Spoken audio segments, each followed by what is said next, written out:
Starry night, the moon is bright, we'll sing a happy song. Wow Spot!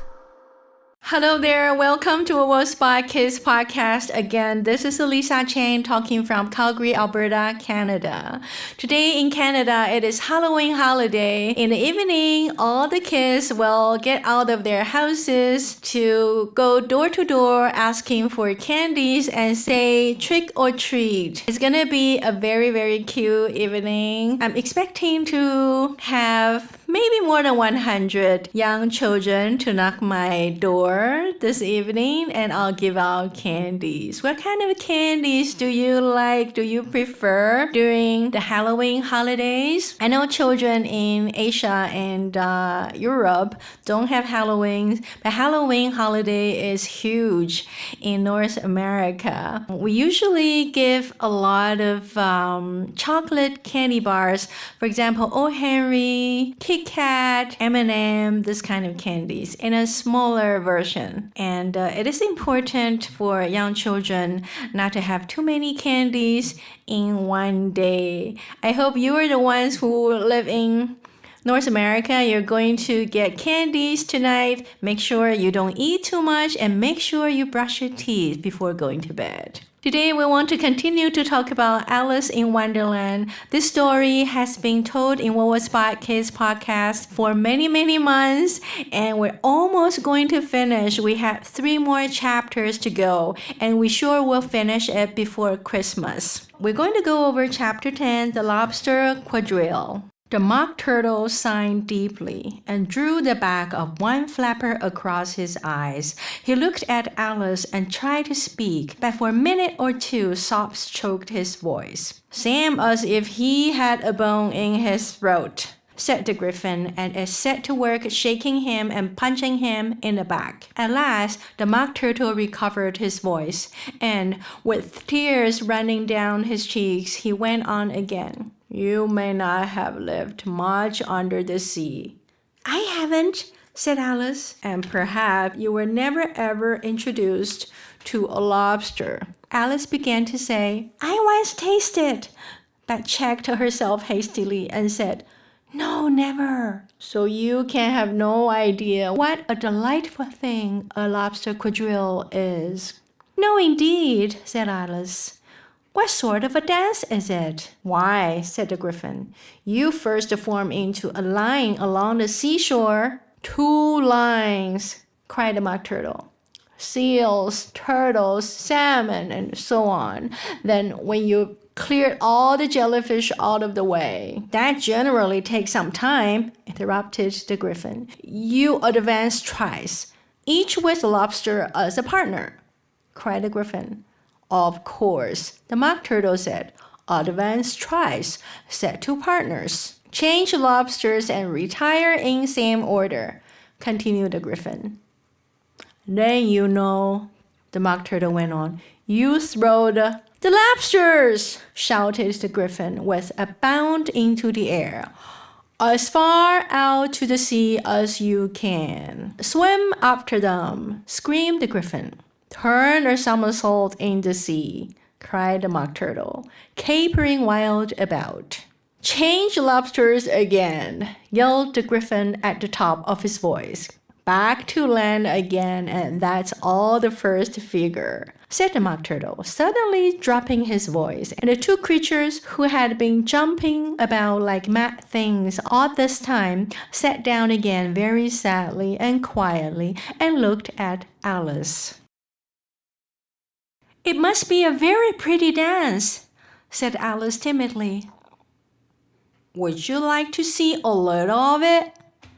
said the mock turtle. "Very much indeed," said Alice. "Come, let's try the first figure," said the mock turtle to the Gryphon. "We can do without lobsters, you know. Which shall sing?" "Oh, you sing," said the Gryphon. "I've forgotten the words." So they began solemnly dancing round and round Alice, every now and then treading on her toes when they passed too close, and waving their 4 paws to mark the time, while the mock turtle sang this very slowly and sadly. Will you walk a little faster? Said a whiting to a snail. There is a porpoise close behind us, and he's treading on my tail. See how eagerly the lobsters and the turtles all advance. They're waiting on the shingle. Will you come and join the dance? Will you? Won't you? Will you? Won't you? Will you join the dance? Will you? Won't you? Will you? Won't you?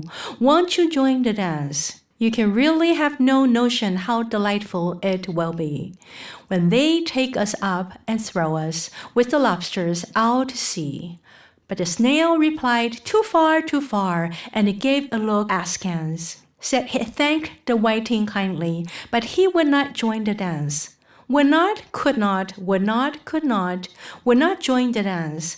Would not, could not, would not, could not join the dance. What matters it how far we go? His scaly friend replied. There is another shore, you know, upon the other side. The further off from England, the nearer is to France. Then turn not pale, beloved snail, but come and join the dance. Will you? Won't you? Will you? Won't you? Will you join the dance? Will you? Won't you? Will you? Won't you? Won't you join the dance? Thank you. It's a very interesting dance to watch, said Alice, feeling very glad that it was over at last.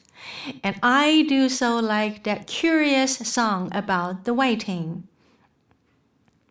Oh, as to the whiting, said the Mock Turtle, you've seen them, of course. Yes, said Alice. I've often seen them at Dean.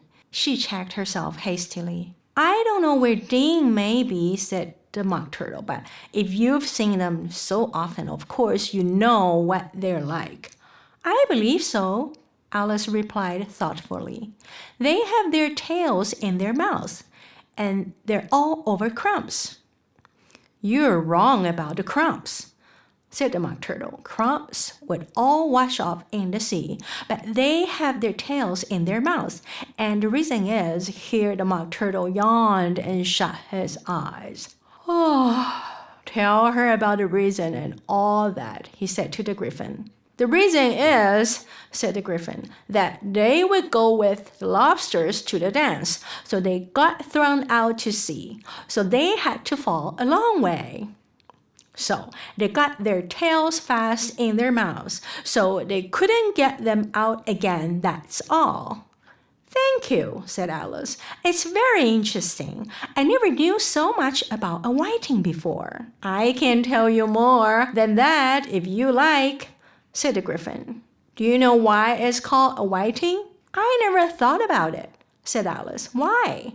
It does the boots and shoes, the Gryphon replied very solemnly. Alice was thoroughly puzzled.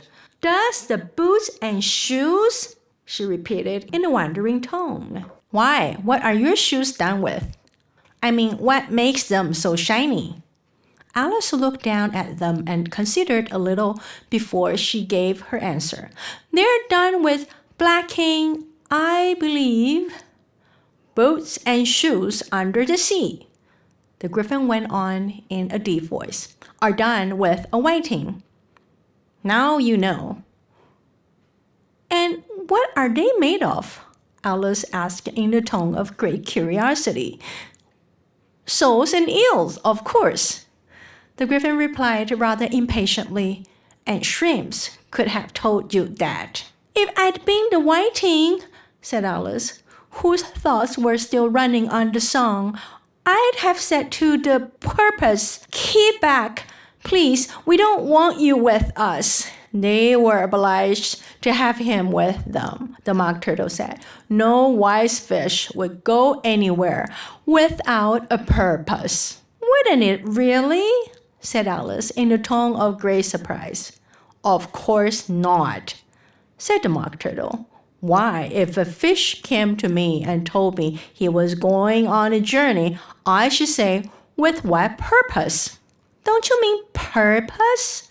Said Alice. I mean what I say, the Mock Turtle replied in an offended tone. And the Gryphon added, Come, let's hear some of your adventures.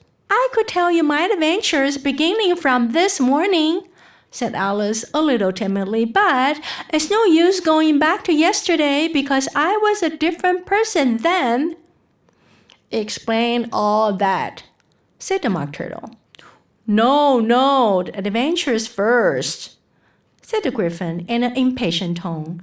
Explanations take such a dreadful time. So Alice began telling them her adventures from the time when she first saw the white rabbit. She was a little nervous about it, just at first. The two creatures got so close to her, one on each side, and opened their eyes and mouths so very wide, but she gained courage as she went on. Her listeners were perfectly quiet till she got to the part about her repeating, "You are old, Father William," to the caterpillar, and the words all coming different. And then the Mock Turtle drew a long breath and said, "That's very curious." "It's all about as curious as it can be," said the Gryphon. "It all came different," the Mock Turtle repeated thoughtfully. "I should like to hear her try and repeat something now. Tell her to begin." He looked at the Gryphon as if he thought it had some kind of authority over Alice. "Stand up and repeat. This the voice of the sluggard," said the Gryphon. "How the creatures order one about and make one repeat lessons," thought Alice. "I might as well be at school at once."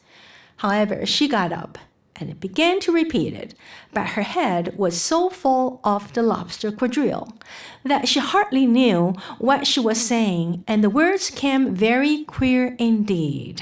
"This the voice of the lobster. I heard him declare, 'You have baked me too brown. I must sugar my hair.' As a duck with its eyelids, so he with his nose trims his belt and his buttons and turns out his toes. When the sands are all dry, he is gay as a lark, and will talk in contemptuous tones of the shark. But when the tide rises and sharks are around, his voice has a timid and tremendous sound." "That's different from what I used to say when I was a child," said the Gryphon. "Well, I never heard it before," said the Mock Turtle, "but it sounds uncommon nonsense." Alice said nothing. She had sat down with her face in her hands, wondering if anything would ever happen in a natural way again. "I should like to have it explained," said the Mock Turtle. "She can't explain it," said the Gryphon hastily. "Go on with the next verse." "But about his toes," the Mock Turtle persisted. "How could he turn them out with his nose, you know?" "It's the first position in dancing," Alice said, but was dreadfully puzzled by the whole thing and longed to change the subject. "Go on with the next verse," the Gryphon repeated impatiently. "It begins, 'I passed by his garden.'" Alice did not dare to disobey, although she felt sure it would all come wrong, and she went on in a trembling voice. "I passed by his garden and marked with one eye how the owl and the panther were sharing a pie.